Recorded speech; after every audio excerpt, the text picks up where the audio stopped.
사도행전 16장 19절에서 28절의 말씀, 우리 다 함께 한 목소리를 읽도록 하겠습니다. 시작. 여종의 주인들은 자기 수익의 소망이 끊어진 것을 보고 바울과 실라를 붙잡아 장터로 관리들에게 끌어갔다가 상관들 앞에 데리고 가서 말하되, 이 사람들이 유대인인데 우리 성을 심히 요란하게 하여 로마 사람인 우리가 받지도 못하고 행하지도 못할 풍속을 전한다 하거늘 무리가 일제히 일어나 고발하니 상관들이 옷을 찢어 벗기고 매로 치라 하여 많이 친 후에 옥에 가두고 간수에게 명하여 든든히 지키라 하니, 그가 이러한 명령을 받아 그들을 깊은 옥에 가두고 그 발을 착고에 든든히 채웠더니 한밤중에 바울과 실라가 기도하고 하나님을 찬송하며 죄수들이 듣더라. 이에 갑자기 큰 지진이 나서 옥토가 움직이고 문이 곧 다 열리며 모든 사람의 매인 것이 다 벗어진지라. 간수가 자다가 깨어 옥문들이 열린 것을 보고 죄수들이 도망한 줄 생각하고 칼을 빼어 자결하려 하거늘 바울이 크게 소리질러 이르되, 내 몸을 상하지 말라, 우리가 다 여기 있노라 하니. 아멘. 하나님 감사합니다. 오늘도 주의 말씀을 듣기를 원합니다. 우리의 귀를 열어주시옵소서, 우리의 눈을 열어주시옵소서, 우리의 마음을 열어주시옵소서. 온전히 하나님의 말씀이 우리를 가득 채우기를 원합니다. 하나님의 말씀이 채워질 때에 우리 안에 있던 우리의 모든 욕망과 나를 사랑하는 지독한 자기 우상이 온전히 무너지게 허락하여 주시옵소서. 예수님의 이름으로 기도합니다. 아멘. 오늘은 다들 잘 아시는 그 이야기로 한번 말씀을 시작해 볼까 합니다. 시골에 한 권사님이 계셨습니다. 정말 신앙에도 열심이고요, 새벽 기도도 그렇게 열심히 하십니다. 그날도 그 하루의 시작을 새벽 기도에서 말씀과 기도로 충만하게 시작하셨습니다. 그리고 난 뒤에 집으로 돌아가는 길, 그 입술에서 기쁨의 찬양이, 감사의 찬양이 멈추지를 않습니다. 그 크신 하나님의 사랑 말로 다 형용 못하네. 그러면서 집에 가는 길, 그 옆에 있는 아무개 밭에 들어가서 파 한 단을 쑥 뽑습니다. 그리고는 또 계속 가다가 또 다른 집밭에 있는 고추밭에 들어가서 고추 몇 개 따갑니다. 아침을 준비해서 필요하거든요. 그러면서도 찬양은 멈추지 않습니다. 하나님 크신 사랑은 증량 다 못하며. 참 얼마나 참 은혜가 됩니까? 우리가요, 하나님의 은혜로 신앙생활을 한다, 믿음생활을 한다고 하지만 그 은혜와 믿음도 우리의 유익과 우리의 편안함에 따라서 해석되어지고 이해되어질 때가 많다라는 거예요. 뜨겁게 기도하고 말씀으로 하루를 시작하신 그 권사님, 그 눈에 보였던 파 한 단, 고추 몇 개, 하나님이 채워주시는 은혜였을 겁니다. 그런데 어떻습니까? 도둑질이죠. 그래도 나에게 유익이 되고 또 아침에 따로 장 보러 갈 필요 없이 편안하게 할 수 있으면 그냥 하는 거죠. 하나님이 주셨다고 하면서. 우리도 믿음대로 살겠노라고 그렇게 외치고 결단하지만 우리도 결국에 우리가 선택하는 것은 무엇입니까? 나의 편함 아닙니까? 나의 유익 아닙니까? 이런 것을 좀 어떻게 할 수 없는 것이 우리의 본성인 것 같아요. 이러한 인간의 본성은 오늘 우리가 읽은 본문의 말씀도 너무나 쉽게 우리가 원하고 바라는 대로 이해하고 해석하게 만들어 버립니다. 여러분, 참으로 놀라운 기적 아닙니까? 이런 기적은 모두가 바라는 것일 겁니다. 옥에 갇혔지만 지진이 나고 옥터가 움직이고 문이 다 열리면서 모든 사람의 매인 것이 다 벗어지게 되는 이렇게 확실한 기적이 오늘 나에게 일어난다면 여러분 그거 상상만 해도 힘이 나지 않습니까? 멋지게 신앙생활 할 것 같아요. 더 이상 그냥 중리산이 질질 끌려다니면서 그렇게 신앙생활 안 할 것 같아요. 그러다 보니 더 궁금해집니다. 도대체 무엇이 이런 기적을 일어나게 했는가? 그것을 연구하고 찾아보죠. 그러다가 마침내 찾아냅니다. 무엇입니까? 바울과 실라를 봤더니 그 고난과 어려움 속에서도 하나님께 원망하지 아니하고 기도하며 찬송하였더라. 이 비결을 찾아내요. 그리고 이 비결을 바로 우리 삶의 문제에다가 바로 적용합니다. 그래서 마음속에는 원망하고 불평이 가득하지만 입 밖으로 내뱉지 않죠. 그러면서 원망하지 않는 것처럼, 불평하지 않는 것처럼, 기도하지 않는 것처럼 기도 시간에 하나님의 선하심을 믿습니다. 하나님께 제가 기도하니까요. 그 다음 말은 우리 굳이 안 해요. 하지만 그 다음 말은 우리가 다 알고 있어요. 내가 이렇게 기도하고 찬송하니 하나님 그 문제 해결해 주세요. 그리고 난 뒤에 교회 밖을 나갑니다. 그러면서 우겨 쌓이고 답답하게 하는 이 모든 일에서 자유하게 하실 하나님의 기적이 언제 일어날까 그 기대감을 가지고 말입니다. 그런데 참으로 안타깝게도 우리가 오늘 본문 말씀에서 참 놓치고 있는 큰 중요한 두 가지가 있습니다. 그 첫 번째가 뭐냐면 바울과 실라에게 일어난 이 기적이 있기까지의 그 과정과 그 고통을 우리는 보지 않고 있다는 거예요. 그 과정과 그 고통은 보지 않고 그 기적만을 보고 그 기적만이 우리에게 일어나고 있기를 바라고 있다는 거죠. 여러분 그 과정은 우리가 잘 압니다. 그렇죠? 바울이 자신을 위해서가 아니라 복음을 위해서 1차 전도 여행 때 다녔던 그 도시들을 다시 방문하고자 합니다. 그런데 지금 1차 전도 여행 때 들렸던 그 도시들의 그 교회들이 지금 어떤 상황이냐면 잘 되고 있는 상황이에요. 사람들이 모이고 있습니다. 말씀을 나누고요. 은혜가 충만하고요. 그래서 그 모든 교회들이 지금 다 어떻게 성장하고 부흥하고 있습니다. 자, 그곳을 다시 방문하여서 한 번 더 그들의 신앙을 점검하고 그리고 격려해 준다면 더 큰 성장과 부흥이 일어날 수 있다는 거예요. 잘 되는데 더 잘 되게 할 수 있다는 거예요. 그런데 하나님이 막으셨잖아요. 하나님이 못 가게 하셨잖아요.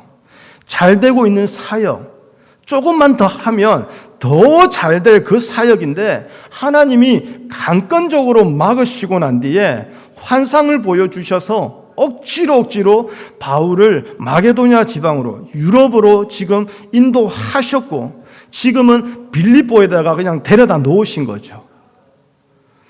여러분 형통하고 잘 되어서 대접받으면서 지금 빌립보에 온 게 아니라 실패하고 또 실패하고 또 실패하는 과정임에도 불구하고 그래도 믿음의 사람인지라 불평 안 하고 원망 안 하고 낙심 안 하여 순종함으로써 빌립보에 왔다라는 거예요. 이 과정이 있지 않습니까? 그런데 그런 바울과 실라에게 어떤 일이 일어났습니까? 지금 감옥에 갇힌 거예요. 순종하고 복종하고 희생하고 최선을 다해서 어떻게든 하나님이 원하시니 왔는데 그 결과가 뭐냐? 감옥에 갇혔다라는 거예요. 그런데 여러분 그냥 멀쩡하게만 갇혀도 억울할 텐데 오늘 22절을 보니까 무리가 일제히 일어나 고발하니 상관들이 옷을 찢어 벗기고 매로 쳤다라고 말합니다. 옥에 갇혀서 편안히 지내면서 삼시세끼 콩밥에 고기 먹으면서 그러면서 기도하고 찬양한 것이 아니라는 거예요. 제가 2주 전에, 3주 전에 말씀드렸던 것 같습니다. 빌립보 사람들은요, 21절에 보니까 자신들을 로마 사람이라고 칭하고 있습니다. 작은 로마라고 불릴 만큼 지금 빌립보는 로마의 모든 것이 그대로 이루어지고 있는 도시예요. 황제가 특별히 관심을 가지고 있는 도시예요. 자, 옷을 찢어 벗기고 매로 치다. 이것은요, 여러분 어렸을 때 다들 부모님께 회초리 맞아 보셨죠? 거짓말 했거나 아니면 부모님 그 주머니에서 그냥 1,000원짜리 어디 훔쳐갔거나 하여튼 뭘 하든 잘못해서 매를 맞지 않습니까? 그런 회초리 맞는 그런 수준이 아니라는 거예요. 여러분 사진을 한번 보여주시겠어요? 이 사진은요, 예수님을 생각나게 하는 거예요. 이 말은 예수님을 생각나게 합니다. 로마의 모든 것이 그대로 이루어지고 있는 도시가 바로 빌립보입니다. 그러면 로마에서 예수님을 때리고 예수님을 채찍질했던 그 때림이, 그 매질이 지금 빌립보에서도 그대로 이루어지고 있다는 거예요. 그럼 지금 바울과 실라가 매를 맞았다라는 것은 단순히 뺨 몇 대 맞고 회초리 몇 대 맞은 수준이 아니라 바로 예수님처럼 저렇게 맞았다라는 거예요.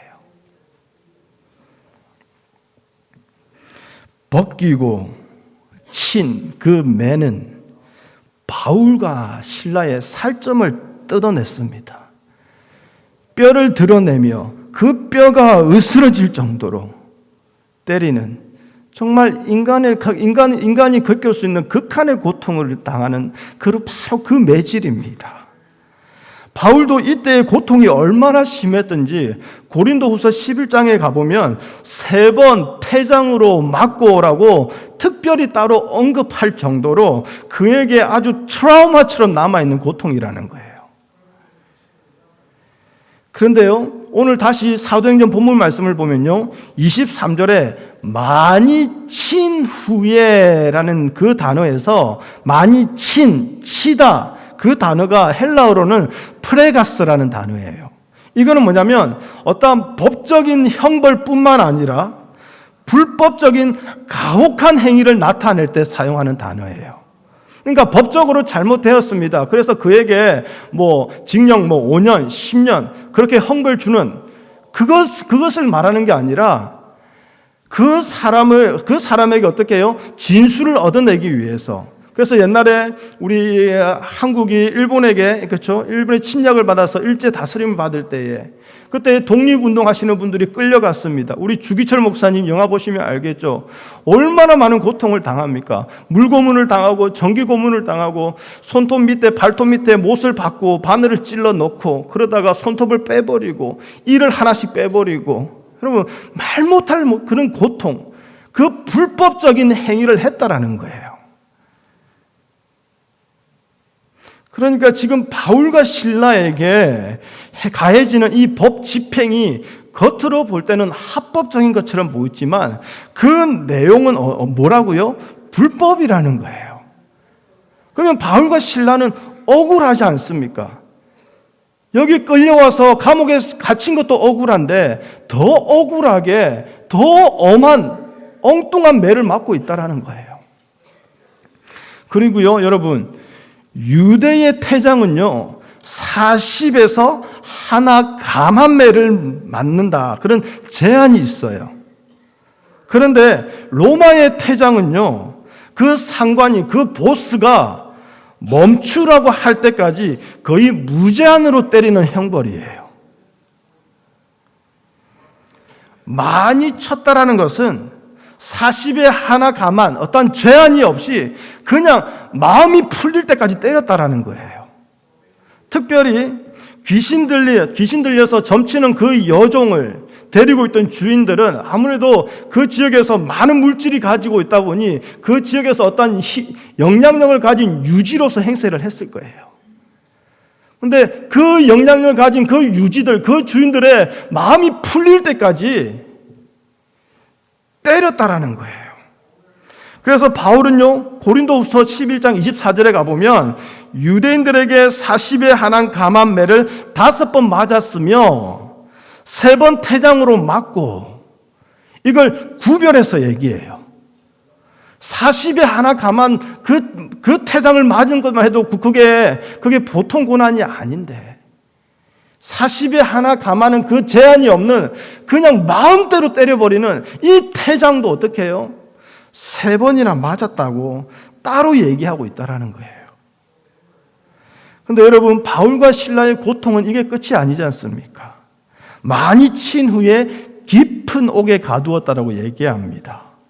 당시 로마의 감옥은 지상 1층이 있고요. 그 다음 지하 1층, 지하 2층 이래가지고 3층으로 나눠져 있어요.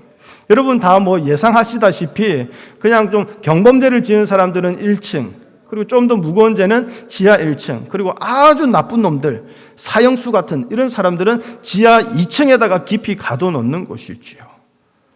자, 지금 바울과 실라는 그 아주 나쁜 놈들, 흉악범들만 들어가는 곳, 황제의 권위에 도전하거나 정치적으로 내란을 일으키려고 모의했던 그런 나쁜 놈들, 어떻게든 도망갈 수 없는 완전한 감옥, 거기다가 지금 바울과 실라는 지금 갇혀 있다라는 거예요.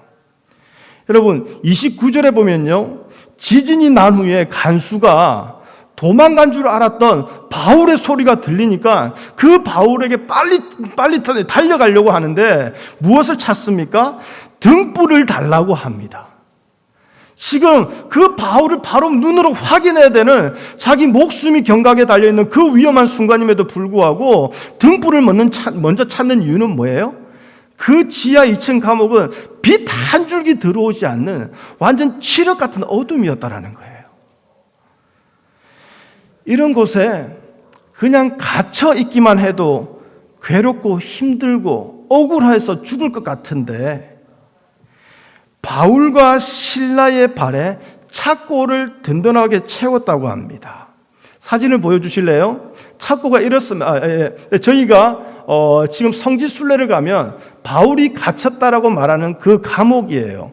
근데 지금은 성지순례 관광객들이 와서 보니까 저렇게 불을 다 켜놓은 거죠. 근데 당시에는 햇불 말고는 아무런 불이 없는 칠흑 같은 어둠이었습니다. 저기다가 어떻게 해요? 착고를 든든히 채웠다고 얘기합니다. 다음 사진 보여주세요.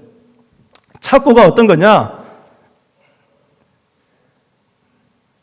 네, 고맙습니다. 네, 착고가 저런 거예요.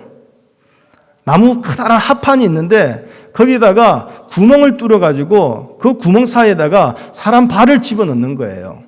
근데 지금은 그냥 제가 저 그림을 우리 그 키즈 철치 어린아이들이 성경 공부하는 그 자료에서 제가 가져와서 그나마 좀 그래도 좀 덜 좀 이렇게 좀 충격적이게 그린 것 같아요.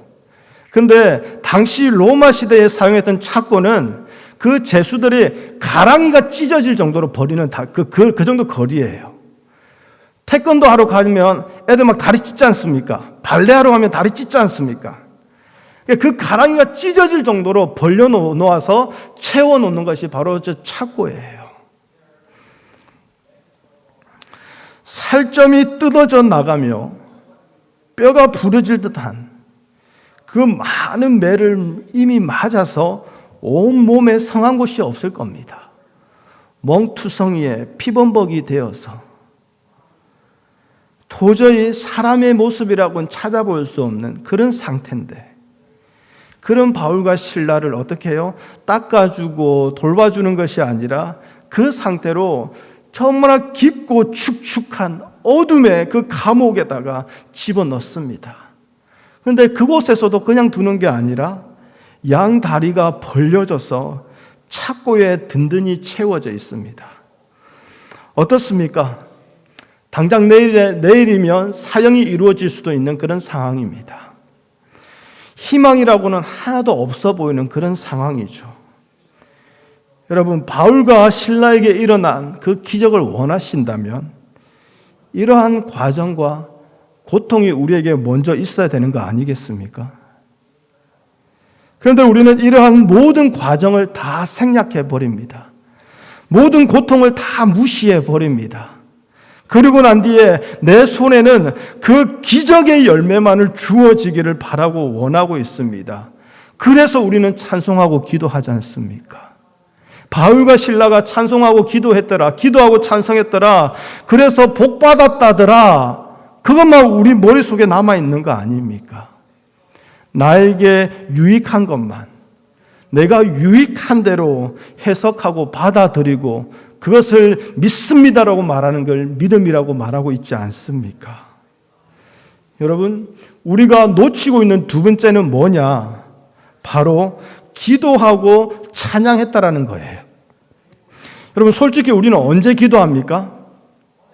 모든 일이 잘 되고 만사 형통할 때 기도하십니까? 아니면 무슨 일이 생겼을 때 기도하십니까? 당연히 무슨 일이 생겼을 때 기도하지 않습니까? 하다못해 내 자녀가 감기라도 걸려야 기도하지 않습니까? 하다못해 어제 저녁에 먹었던 그 갈비가 얹혀가지고 답답할 때 그때 우리 기도하지 않습니까? 무슨 일이 있을 때 우리 기도하는 거 당연한 거예요. 그렇다면 지금 바울과 실라가 기도했다라는 거, 이것은 이해가 되기도 합니다. 물론 기도조차 할 수 없는 그 억울함이 있을 때가 있어요. 기도한다고 앉았지만 하나님 이름 한번 부르고 난 뒤에 그 다음 아무런 말도 안 나오고 고난과 어려움 속에서 억울하기도 하고 원통하기도 하여 눈물 말고는 나오지 않는 그럴 때가 있기는 있어요. 어쩌면 바울과 실라가 그렇지 않겠습니까? 자기가 하겠다고 한 것도 아니요. 하나님이 모든 걸 막으셔서 그럼에도 그 하나님의 이끄심에 순종하여서 빌립보에 왔는데, 그럼 빌립보에 이렇게 왔으면 폼나게 사역이라도 한번 하게 해주시든지, 모두가 정말 아멘하고 받아들일 수 있도록 설교라도 한번 마음껏 할 수 있게 해준다든지 뭘 하게는 해줘야 되는데 아무것도 시키지 않아놓고는 이제는 뭐라고 합니까? 극심한 고통 가운데서 멸시받으며 비참하게 죽게 생겼으니 얼마나 억울하겠습니까? 바울도 사람인데 왜 이런 마음이 없었겠습니까? 그런데 이런 상황 가운데에 솔직히 기도만 했다 해도 그 대단한 믿음 아닙니까? 그런데 여기서 찬양은 도대체 왜 나오냐고요? 이게 이해가 안 되는 거예요. 억울하고 분한 마음 어떻게든 잘 다스려서 그래도 믿음으로 기도할 수는 있어요. 그런데 찬양은 무엇입니까? 기쁨의 노래요, 감사의 노래 아닙니까? 그런데 그 찬양이 여기서 왜 기도와 같이 나오냐 이 말입니다. 지금 바울과 실라에게 감사할 것이 뭐가 있습니까? 평소에요, 이런저런 삶의 문제로 힘들어하시는 성도님들을 만나게 되면 목회자인 저는 당연히 할 말은 정해져 있습니다. 그래도 우리가 감사해야죠. 하나님의 선한 뜻이 있을 겁니다. 우리 감사함으로 같이 하나님을 기대하면서 기도합시다. 찬양합시다. 그렇게 말씀은 드려요. 그런데요, 정작요, 우리 아들 로이가요, 열이 102도, 103도가 올라가고 약을 먹여도 그 열이 안 떨어지고, 그래서 그날 저녁에 당장 급하게 그냥 얼전트 케어를 가야 되고 병원을 가야 되는 그런 일들이 나오면요, 그때 저 찬양 안 해요. 안 하는 게 아니라 안 나와요. 찬양이 안 나와요. 성도님들께는 그렇게 감사하십시오, 찬양하십시오, 하나님을 기대하십시오, 그렇게 말은 다 해놓고는 내 새끼 아프니까 찬양이 안 나오더라고요. 감사할 일이 아니지 않습니까? 기뻐할 일이 아니지 않습니까?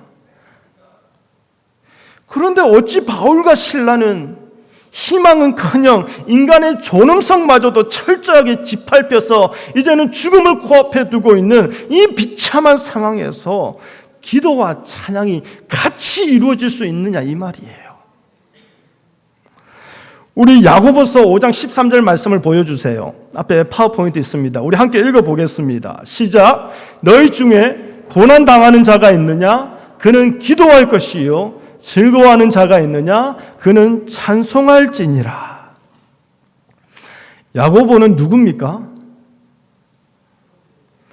행함이 없는 믿음은 죽은 믿음이라는 아주 그 유명한 말씀을 한 사도입니다. 자, 물론 야고보 사도는 그가 말한 행함은 사람이 만들어내는, 사람이 노력하고 결단해서 행하는 어떤 행동을 말하는 것은 아니에요. 믿음의 행함이라는 것은 말 그대로 믿음이 아니고서는 나타날 수 없는 행함을 말하는 거예요. 믿음이 아니고서는 행할 수 없는 그 행함을 믿음의 행함이라고 말하는 것이거든요. 즉 인간의 의지나 어떠한 실천과는 전혀 관계없는 행함이라는 거예요. 그런 야고보가요, 지금 뭐라고 합니까? 고난당하는 자가 있으면 기도하라고 말합니다. 여러분, 고난당할 때요, 기도하는 거는 교회 나오는 사람들만 하는 거 교회 나오는 사람들만 하는 거 아니에요. 그렇죠? 절에 다녀도, 이단에 다녀도, 고난당하면 다 기도합니다. 그러면 행함이 없는 믿음은 죽은 믿음이라고 말했던 그 야고보가 그러면 고난 중에 기도하는 것을 이것이 믿음이다라고 말하고 있을까요? 그러면 예수를 믿지 않아도 하나님을 몰라도 고난 가운데에 모두 기도하고 있는 사람들이 있다면 그 사람들은 다 믿음의 사람이라고 말하는 걸까요? 그게 아니겠지요. 고난 당할 때 기도하라라는 것은 뭐냐? 무작정 세상 사람들처럼 그 고난을 해결받기 위해서 하나님께 기도하라, 너희 신들께 기도하라, 그 말이 아닌 거예요. 기도는요, 나의 뜻을 세우고 그 뜻을 이루기 위해서 하나님 앞에 나오는 것이 아니라 하나님과의 관계를 먼저 세우기 위해서 주님 앞에 나오는 거예요. 고난당할 때에 기도한다라는 것은 그 문제 해결을 위해서가 아니라 그 고난을, 그 문제를 하나님과의 관계에서 바라보게 된다라는 뜻이에요. 고난당하는 자가 있습니까? 기도하십시오. 하나님과의 관계를 회복하십시오. 그리고 하나님의 마음으로, 하나님의 눈으로 그 고난을 바라보십시오. 바로 그 말인 거예요. 하나님과의 관계에서 그 고난을, 그 문제를 바라보게 될 때에 예수 그리스도의 복음을 반대하는 그 세상을 살아가는 성도에게는 그 고난이 당연한 것이고, 따라서 그 고난 중에서도, 그 아픔 가운데서도 주님 낙심하지 않게 하여 주시고 인내하게 해 주십시오라고 기도하게 되는 거 아닙니까? 이것이 바로 믿음의 행함이라는 거예요. 이러한 기도의 대표적인 인물이 있죠. 누굽니까? 바로 사무엘의 어머니 한나입니다. 여러분 성경을 한번 찾아볼까요? 사무엘상 1장 3절을 가보겠습니다. 당시 한나가 하나님 앞에 나와 괴로움을 토하며 기도할 때에 그때의 한나 시대에 어떠한 배경이 있는가? 우리 짧게 함께 보겠습니다. 사무엘상 1장 3절에 보면요, 여호와의 제사를 멸시하는 아주 망나니 같은 엘리의 두 아들 홈니와 비느하스가 여호와의 제사장으로 서 있는 시대입니다. 그렇죠? 그리고 여러분 성경 사무엘상 3장 1절로 가보십시오. 뭐라고 합니까? 여호와의 말씀이 희귀하여 이상이 흔히 보이지 않는 시대예요. 자, 이러한 시대에 한나가 아들이 없어 마음이 괴로워서 하나님께 기도하고 통곡합니다. 그러니 그 제사장 엘리가 뭐라고 합니까? 아니 술 먹고 와가지고 뭐 하는 짓이야? 왜 하나님 성전에 술 먹고 독주를 먹고 와가지고 지금 그렇게 술주정하고 난리야? 라고 나무라죠. 그러니 사무엘상 1장 15절 한나가 이렇게 대답합니다. 나는 마음이 슬픈 여자라 포도주나 독주를 마신 것이 아니요 여호와 앞에서 내 심정을 통한 것뿐이니. 여러분, 하나님께 심정을 통했다. 무슨 말입니까? 하나님과 마음을 나누었다라는 거예요. 그렇죠? 하나님과의 마음을 나누었다라는 거예요. 여러분, 사무엘상 1장 6절을 보십시오. 거기 보면 여호와께서 그에게 임신하지 못하게 하셨다라고 말하고 있어요. 그렇죠? 한나가 그냥 임신을 못한 게 아니라 하나님께서 계획적으로 뜻을 두시고 한나에게 임신을 하지 못하도록 하나님은 그렇게 행하셨다라는 거예요. 이걸 오늘 본문의 말씀으로 적용해 보면 무엇입니까? 하나님이 한나를 고난 가운데 집어넣었다라는 거예요. 어려움과 고통 가운데 하나님이 일부러 집어넣으셨다라는 거예요. 그 이유는 무엇입니까? 바로 하나님과 마음이 통하지 않는 그 시대에 하나님과 마음을 통하는 한 사람을 찾으시는 그 하나님께서 한나를 선택하셨다라는 거예요. 그래서 자식을 갖지 못하는 그 고통 가운데에, 괴로움 가운데에 집어넣으신 하나님은 결국 그 한나를 어떻게 합니까? 기도의 자리로 이끌어 오셔서 그 기도의 자리에서 한나와 함께 하나님이 마음을 통하시는 거예요. 마음을 나누시는 거예요. 고난 가운데 있던 한나가 기도합니다. 그 자리에서 하나님과 마음을 통해요. 난 하나님 마음을 나눴습니다. 그리고 한나가 깨달은 거예요. 무엇을 깨달았을까요? 하나님, 정말 미천한 여종인 나에게 아들 하나가 없는 것이 이렇게 괴로운데 창세 이전부터 택하시고 사랑하시고 용서하시고 인내하시고 또 용서하시고 또 사랑으로 지금까지 이끌어오신 이 이스라엘 하나님의 백성 가운데에 하나님의 마음을 전하며 하나님의 마음을 나눌 자 하나가 없군요. 그 하나님의 괴로운 마음을, 그 하나님의 아픔을 한나가 어떻게 해요? 통했다라는 거예요. 깨달았다라는 거예요. 알게 되었다라는 거예요. 그리고 난 뒤에 한나가 뭐라고 합니까? 18절, 사무엘상 1장 18절에 보면 한나가 기도한 것은 아들을 달라는 기도였어요. 근데 아들이 지금 생겼습니까? 아직 아들이 생기지도 않았어요. 그런데 뭐라고 합니까? 한나의 얼굴에 다시는 근심빛이 없더라 라고 말하고 있지 않습니까? 고난의 문제가, 그 괴로움이, 그 어려움이 해결된 거 아니에요.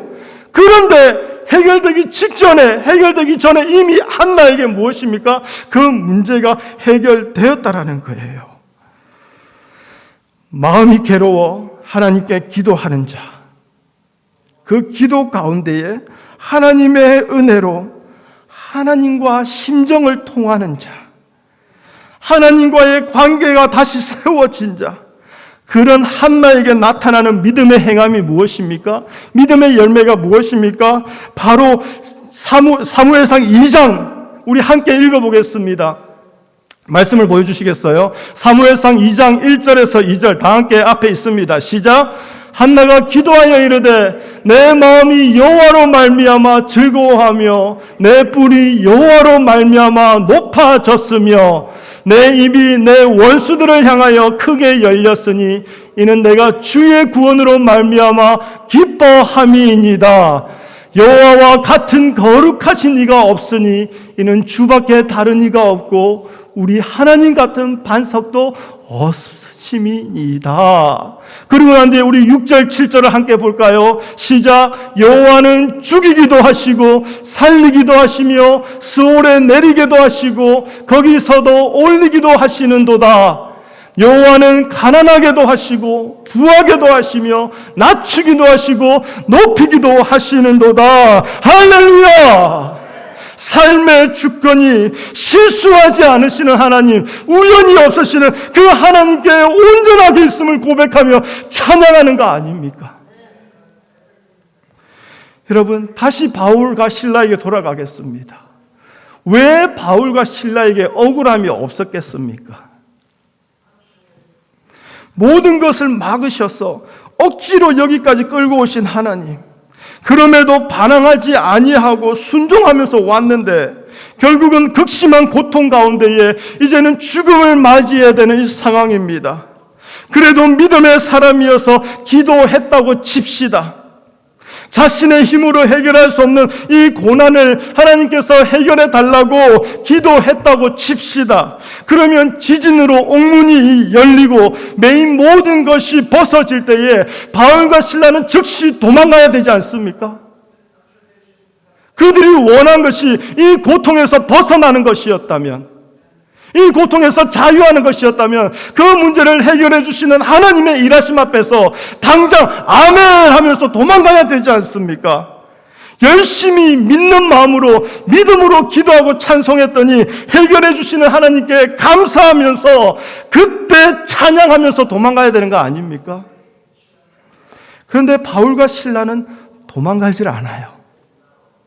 그리고 놀라운 것은요, 그 고난이, 그 문제가 해결된 뒤에 찬양하는 것이 아니라 그 지진이 일어나기 전에, 그 기적이 일어나기 전에 바울과 실라는 이미 찬양을 했다라는 거예요. 하나님께. 무슨 말입니까? 지금 기도하고 난 뒤에 바울과 실라에게는 옥에 갇힌 것이, 억울하게 매맞은 것이, 이렇게 이론도 없이 빛도 없이 그냥 죽어가는 이 상황이 이제는 더 이상 문제가 아니었다라는 거예요.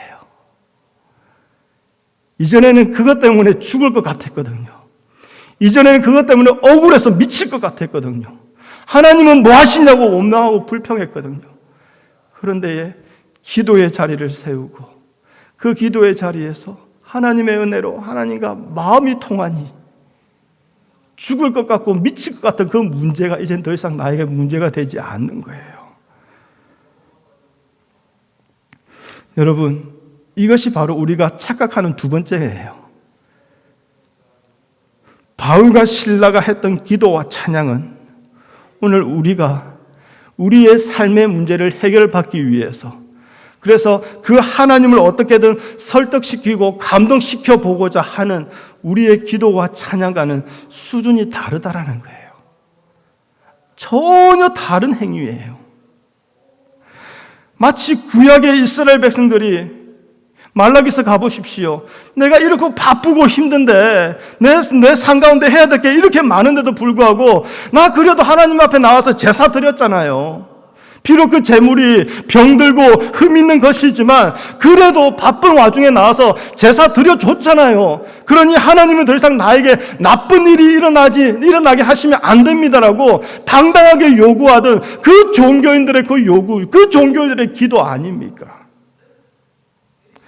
바울과 실라는요, 기도를 통해서 하나님과 마음을 나누게 된 거예요. 그 고난을, 그 어려움을 하나님의 시선에서 바라보게 된 거예요. 그러며 깨달았습니다. 바울, 실라 자신들을 구원하고자 하나님의 본체이시지만 하나님과 동등됨을 취하지 아니하시고 오히려 자기를 비워 죄인들과 같이 되어 바울과 실라 자기들이 금방 맞았던 그 많은 매를 맞으면서 그러면서 십자가에 달려 죽으신 그 예수님의 사랑과 은혜를 보게 된 것이지요. 그리고 난 뒤에 그 놀라운 예수님의 은혜와 사랑이 그저 바울과 실라 자기 자신을 천국에 데려가기 위해서, 구원해 주시기 위해서 베풀어진 것이 아니라 죄인 중에 괴수인 자신을 통하여 그 예수의 이름을 나의 입술에 담기조차도 죄송하고 또 죄송한데 그러한 나의 입술을 통하여, 그러한 나의 삶을 통하여 아직도 예수님을 알지 못하는 자들에게 그 놀라운 하나님의 사랑과 은혜를 전하게 하시고 알게 하시는 그 기적이 오늘 이 감옥에서 일어나고 있구나. 그 하나님의 뜻하심에, 그 하나님의 일하심에, 그 하나님의 자비로우심에 어떻게 해요? 감사와 기쁨이 넘쳐나게 되는 것이죠. 그러니 즐거워하는 자가 있느냐? 저는 찬송할지라. 이 말씀처럼 하나님을 찬송하는 그 믿음의 행함으로 이어진 겁니다. 그리고 매일 모든 것들이 풀어지는 것이 아니라 그곳에서 예비해 놓으신 그 간수한 영혼이 이제는 바울과 실라에게는 그 무엇보다도 중요한 문제가 된 것이지요. 오늘 사도행전 본문은 분명하게 말하고 있습니다. 기도하고 하나님을 찬송하며, 찬송의 대상이 누구인지 분명하게 밝히고 있습니다. 하나님을 찬송하며, 우리의 찬송의 대상은 하나님이십니다. 찬송은요, 단순히 세상에서 좋은 일이 있으면 즐거워해서 콧노래 부르는 게 아닙니다. 사람들에게 자랑할 수 있는 좋은 일이 생겼을 때에 기분 좋아서 하게 되는 거 아니라는 거예요. 찬송은 하나님의 은혜와 사랑과 자비하심에 대한 반응이며 감사의 고백이라는 거예요. 그러면 하나님의 은혜와 사랑과 자비하심을 우리는 어디서 발견하게 될까요? 바로 우리 인생의 모든 순간순간이라는 거예요. 날마다 주의 은혜와 자비하심과 사랑으로 살아가게 되는 우리의 인생의 모든 순간이라는 거예요. 여러분, 고린도후서 11장을 찾아볼까요? 고린도후서 11장입니다. 고린도후서 11장 23절 중간 부분부터 우리가 함께 읽어보겠습니다. 그런데 23절을 읽고요, 잠시 멈춰 주십시오. 그럼 제가 한마디 좀 말을 하겠습니다. 그리고 24절을 읽고 또 멈춰 주십시오. 그래서 우리가 27절까지 한번 읽어보겠습니다. 자, 23절 중간 부분. 내가 수고를 넘치도록 하고 옥에 갇히기도, 같이 읽습니다. 고린도후서 11장 23절 우리 같이 읽습니다. 시작. 내가 수고를 넘치도록 하고 옥에 갇히기도 더 많이 하고 매도 수없이 많고 여러 번 죽을 뻔하였으니 그리고 거기에 하나님의 은혜와 사랑이 있었습니다. 24절 유대인들에게 40에서 한한 감한 매를 5번 맞았으며 거기에 하나님의 사랑과 은혜가 있었습니다. 25절 3번 태장으로 맞고 1번 돌로 맞고 3번 파선을 하고 일주야를 깊은 바다에서 지냈으며 거기에 하나님의 사랑과 은혜가 있었습니다. 26절 여러 번 여행하면서 강의 위험과 강도의 위험과 동족의 위험과 이방인의 위험과 시내의 위험과 광야의 위험과 바다의 위험과 거짓 형제 중의 위험을 당했지만 거기에 하나님의 은혜와 사랑이 있었습니다. 27절 또 수고하며 애쓰고 여러 번 자지 못하고 줄이며 목마르고 여러 번 굶고 춥고 헐벗었지만 거기에서 하나님의 은혜와 사랑을 만났습니다. 그 고백 아닙니까? 사도 바울이 그걸 얘기하고 있는 거 아닙니까? 여러분, 그런데요, 문제는 뭐냐? 이러한 고백이 우리의 힘으로 안 된다라는 거예요. 우리는 여전히 조금만 아파도 어려워도 죽겠노라고 비명 지르고 난립니다. 우리의 연약함은요, 결국 하나님을 보지 않는 것에 있는 거예요. 우리의 두려움은요, 우리의 불평은요, 하나님을 보지 않기 때문에 있는 거예요. 그래서 우리는 기도할 수밖에 없는 거예요. 기도하면서 우리의 괴로움을 하나님 앞에 뱉어내십시오. 기도하면서 하나님의 은혜로 우리의 마음을 하나님과 통하게 하실 겁니다. 기도하면서 하나님은 다시 하나님과 우리의 관계를 다시 세워주실 거예요. 기도하면서 살아도 죽어도 형통하여도 불통하여도 모든 순간마다 하나님이 살아계셔서 나를 지키고 인도하고 계심을 깨닫게 될 것입니다. 그렇다면 우리에게 주어진 모든 것들이 결코 헛된 고생으로 끝나는 것이 아니구나라는 것을 우리가 깨닫게 될 거예요. 그저 천국 가게 하시는 자 되게 하기 위함이 전부가 아니라 나 같은 자를 붙드시고 인도하셔서 감히 살아계신 하나님을 나타내시고 나 같은 자에게 베푸신 그 하나님의 놀라운 사랑과 은혜를 아직도 몰라 지옥 문턱 앞에 서 있음에도 불구하고 한 번만 탁 밀어버리면 영원한 지옥으로 떨어지는데도 그것을 알지 못하여 그곳에서 더 많이 가졌노라 성공했노라 자랑하고 어리석게 살아가는 그 인생들에게 하나님을 증거하게 하시니 이것이 우리에게 기적이 아니냐 이 말입니다. 이것이 예수 믿는 우리에게 주어진 기적이 아니냐 이 말입니다. 그러니 어찌 하나님을 찬송하지 않을 수 있느냐 이 말이에요. 여러분, 이러한 믿음이 있다면 이러한 믿음은 세상의 깊은 감옥도 든든하게 채워진 착고도 살을 터뜨리고 뭉개버리는 그 채찍도 방해하지 못합니다. 가두지 못하게 될 것입니다. 기억하십시오. 그저 바울과 실라를 구해내기 위한 기적이 아니었다라는 거예요. 만일 그랬다면 바울과 실라는 도망갔어야 됩니다. 그런데 여러분, 더 놀라운 것은요, 사도행전 16장 35절을 볼까요? 어떻게 돼 있습니까? 사도행전 16장 35절을 보면 다음 날 그 상관이 사람을 보내어서 바울과 실라를 풀어주라고 명령합니다. 다음 날이면 풀려나게 되어 있다라는 거예요. 그러면 하나님이 오늘 그 저녁에 그렇게 수고하여 기적을 안 베푸셔도 돼요. 만약에 그 감옥에서 풀려나는 것이 목적이었다면, 그 고난에서 벗어나는 것이 그들의 기도의 전부였다면 하나님은 그날 굳이 기적을 안 베푸셔도 된다라는 거예요. 그렇지 않습니까? 어차피 다음 날이면 풀려나게 되어 있어요. 세상이 바울과 실라를 옥에 가둔 것 같지만 아니요. 실은 세상을 뜻대로 다스리시는 하나님이 그들을 그곳에 보내신 거예요.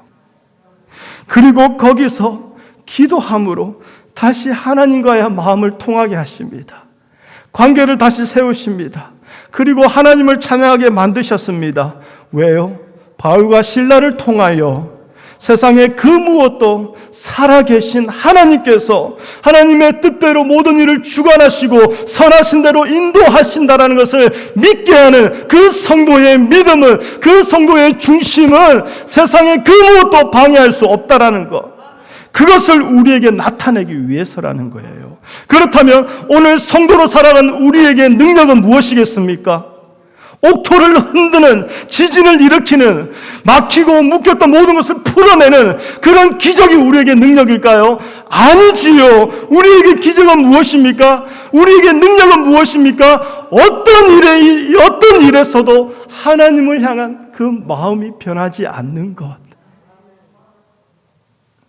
어떤 일에서도 하나님을 향한 우리의 중심이 변하지 않는 것. 이것이 바로 오늘 성도의 능력이라는 거예요. 만일 세상의 일이 잘 안 된다고 하여서 그것 때문에 하나님을 향한 마음이 흔들리고 희미해진다면 우리는 어쩌면 여전히 하나님을 잘 알지 못하고 있기 때문일 거예요. 여러분, 다시 하나님을 만나십시오. 하나님 믿으십시오. 그러나 하나님을 제대로 아십시오. 내가 만들어 놓은 하나님이라는 틀 안에 가두어 놓은 내 인생의 도우미 같은 하나님이 아니라 나를 살리기도 하시고 죽이기도 하시고 수월에 보내기도 하시고 높이기도 하시고 주시기도 하시고 가져가시기도 하셔도 아무것 하나 잘못된 거 없으신 그 하나님, 오히려 그 모든 일들을 통하여 나의 중심을 하나님 앞에 붙잡아 주시는 그 하나님, 그 하나님을 깊이 만나십시오. 그래서 어떤 일에서도 기도하고 하나님을 찬송하는 믿음의 행위가 있는 자로 살아가시기를 부탁드립니다. 하나님이 누구이신가를 알게 된다면 우리는 충분히 그렇게 살아갈 수 있습니다. 모든 일에서 역사하고 계시는 그 하나님을 만나십시오. 모든 일에서 하나님의 크신 사랑과 은혜를 누리는 성도의 그 성도됨이 온전히 회복될 수 있었으면 좋겠습니다. 기도하겠습니다. 하나님 감사합니다. 바울과 실라의 이야기를 통해서 그 기적만을 바라보는 우리의 이기심을, 우리의 무지함을 용서하여 주시옵소서. 기도하고 찬송만 하면 하나님은 무조건 나의 기도 제목을 들어주시는 세상의 우상으로 만들어버린 우리의 교만함을, 우리의 악함을 용서하여 주시옵소서. 다시 한 번 더 오늘 말씀을 통하여 우리를 고난 가운데 세우시는 하나님, 우리를 괴로운 가운데에 보내시는 하나님, 거기서 기도하며 하나님을 찾게 하시고 마음을 통하게 하시는 하나님, 그리하여 그 고난이 고난으로 끝나는 것이 아니라 은혜와 사랑으로, 감격으로, 감사로 해석되어지게 하시는 그 하나님을 우리가 알기를 원합니다. 주님, 우리 가운데 임하여 주시고 하나님을 우리 가운데 보여주시옵소서. 하나님을 우리에게 보여주시는 그 말씀이 우리와 부딪히며 우리를 갈등하고 우리를 힘들게 할지라도 주님, 하나님을 택하는 자가 되게 허락하여 주시옵소서.